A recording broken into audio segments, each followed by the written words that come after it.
প্রভু আর সহ্য করতে পারছি নাই, এইবারে তো দয়া করো। আর কতদিন এমনি রোদ দিবেন? এই তো জ্যৈষ্ঠ মাস চলছে, আষাঢ়টা তো এখন গোটাই বাকি। তাইলে তোমার একটু পাওয়ারটা কমাইন দাও। ইন্দ্রদেবের সাথে কথা বলিয়ে 2-4 দিন জলের ব্যবস্থা অন্তত করে দাও। উহার সাথে আমার মেল নাই, আর উহার টাইম এখনো শুরু হয় নাই বৎস। ইন্দ্রদেব, পবনদেব উহারা এখন অন্য জায়গায় পোস্টিং আছে। উহারা ঠিক টাইমে চলে আসবে।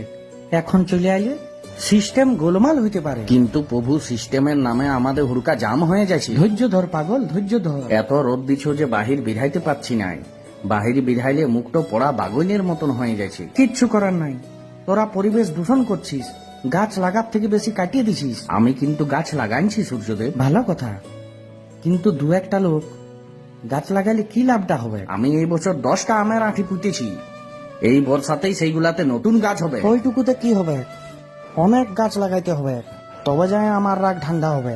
মানে এখন জলের আশা নাই। হেল্প অসহ্য কর, আমি এখন থাকিব, তোরা শুধু গাছ লাগায় ধ্যান দে।